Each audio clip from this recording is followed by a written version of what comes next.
A maior cidade da América Latina, aliás, o estado de São Paulo, conheceu na sexta-feira uma experiência e muitos continuam nessa experiência. Eu tô nessa, Fábio França tá nessa, Débora Alfano tava nessa até 2 da Até manhã. 2 da manhã, voltou de hoje às 2 hoje, da manhã. sem luz, sem luz, sem luz. Agora você imagina,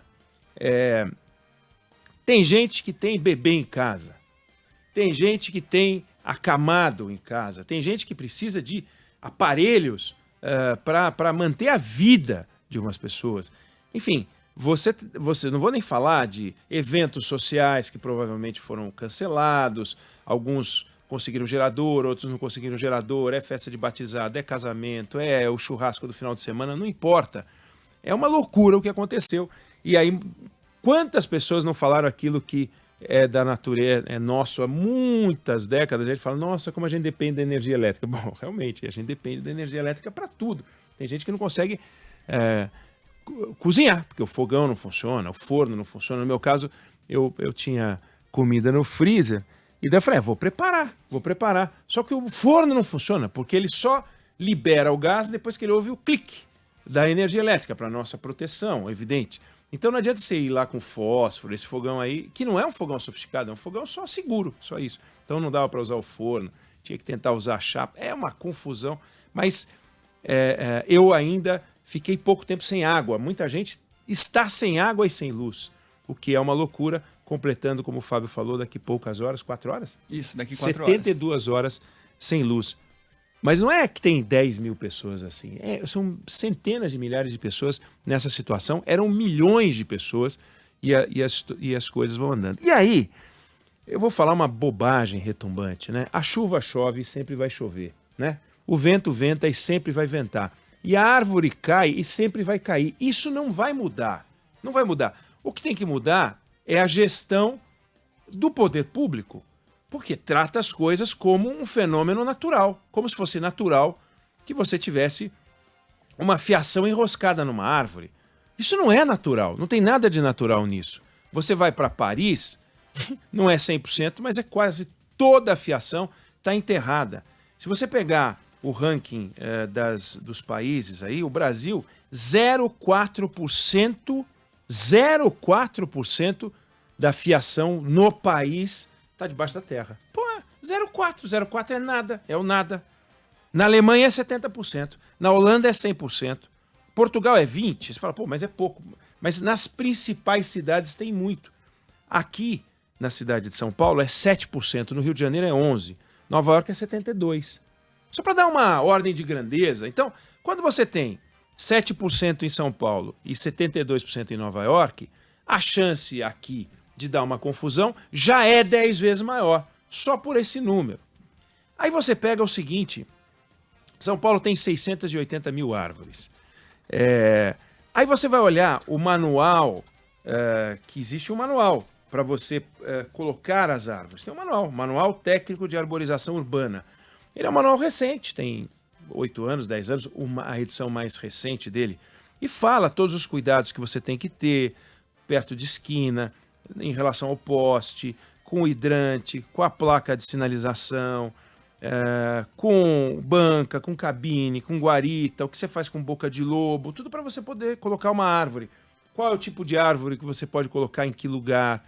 A calçada tem que ter no mínimo 1,20 m para as pessoas passarem, então você vai colocar uma árvore, ela tem que ocupar outros 70 centímetros, então a calçada tem que ter 1,90 m. Me conte, quem é que conhece em São Paulo, quem conhece São Paulo, sabe que papo é esse de calçadas de 2 metros? Não tem. Tem em alguns lugares, mas em outros não tem calçadas de 2 metros. A árvore está não só ocupando a calçada inteira, como ocupa a rua também, né? Aí tem regras para poda, tem regra para você usar a árvore. Então, por exemplo, uma das árvores que mais caem é uma tal de tipuana. A tipuana é uma árvore que é da Bolívia e da Argentina, é uma árvore exótica, não é uma árvore própria do Brasil. Então, se orienta a você plantar mais árvores daqui. Então, jacarandá paulista, jatobá, copaíba, são outras árvores. Mas isso vale para daqui para frente. Só que a gente tem um estoque de árvores. Num outro desastre desses, com chuva, caiu uma árvore, matou uma pessoa. A árvore tinha 6 toneladas. Quer dizer, é muita madeira para você remover. De 2013 a 2021, eu falei nesse estoque de 680 mil árvores, caíram 4% das árvores da cidade de São Paulo nesse período todo. Então, quando você faz as contas, são 8 anos e faz conta, dá uma média de 10 árvores por dia.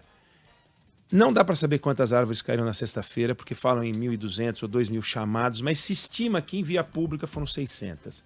600 contra 10, é óbvio que é o caos, não há dúvida.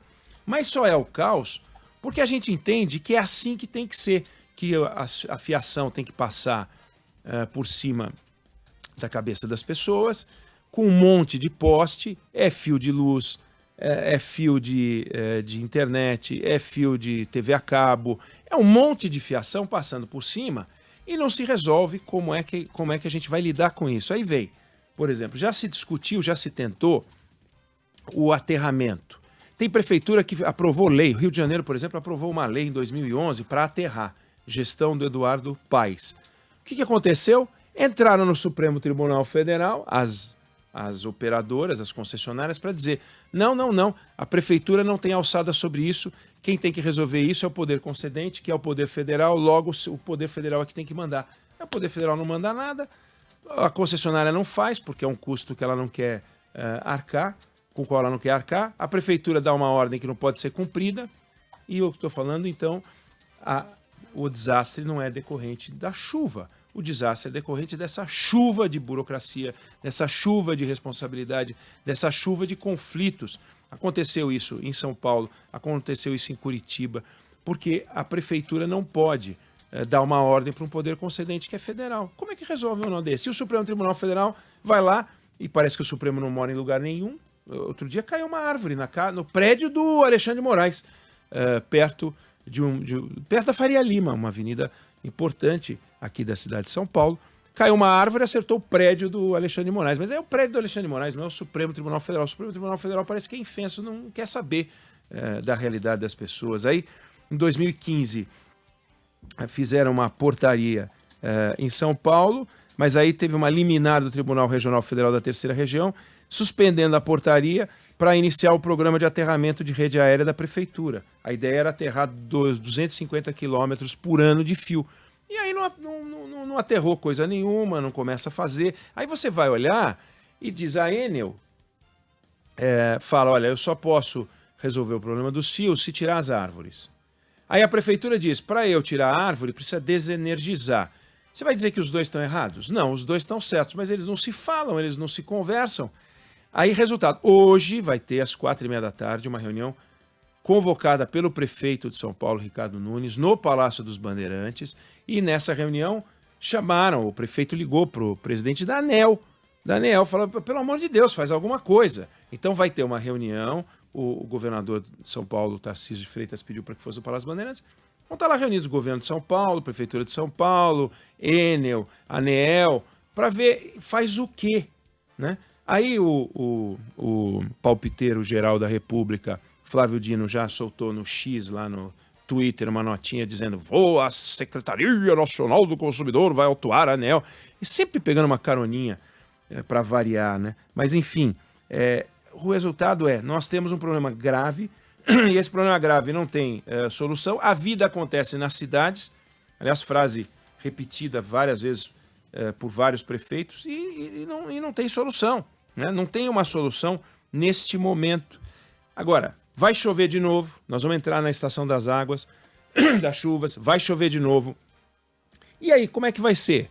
Nós vamos viver de desastres naturais em desastres naturais e sempre explicando as coisas pelo desastre natural, sugerindo que a culpa é da chuva, a culpa é do vento. Volto a dizer, a chuva chove, o vento venta, a árvore cai.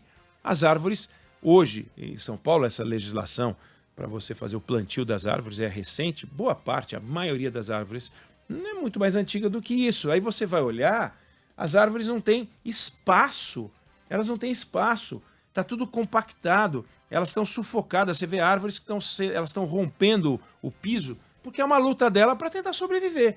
Aí ela não consegue se enraizar, ela não consegue se fixar, vem uma chuvarada com um vento desse, que aliás um dos papéis da árvore é segurar o vento, o que é bom, dos papéis da árvore é produzir sombra, vários papéis que ela tem, né? Coletar o CO2 e tal. Só que tem uma hora que ela chega no limite dela. Aí vem a poda, sistema de poda.